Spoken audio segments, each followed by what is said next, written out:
નિષ્ફળતાની ઉજવણી કરી, એ પણ કેક કાપીને. કર્ણાટકનો એક વિદ્યાર્થી બોર્ડમાં તમામ વિષયમાં નાપાસ થયો, છતાં પરિવારે કેક કાપીને ઉજવણી કરી. આ સામાન્ય ઘટના રાષ્ટ્રીય સમાચાર એટલે બની ગયા કારણ કે માર્કશીટથી ઓબ્સેસ્ડ એવા આ યુગમાં એક પરિવારે માર્ક્સને બદલે મૂલ્યોને પ્રાધાન્ય આપ્યું. પરિણામ ભલે બગડ્યું, તેમણે બાળકનો અભિગમ સુધારી દીધો. નિષ્ફળતાની શરમ અને પરિવારના ડરથી એ વિદ્યાર્થી એટલીસ્ટ હવે કોઈ દરિયામાં ડૂબકી મારવા તો નહીં જ નીકળે. આ પરિવારે સાબિત કરી આપ્યું કે બાળક માટે અમારો પ્રેમ કોઈ માર્કશીટનો મોહતાજ નથી.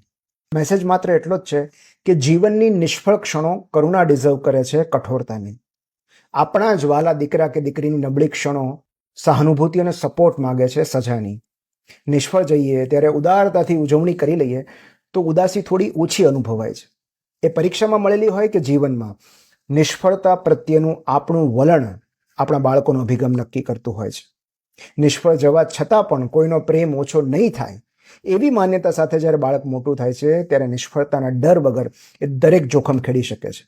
અને એ જ ક્વોલિટી એને સફળ બનાવે છે.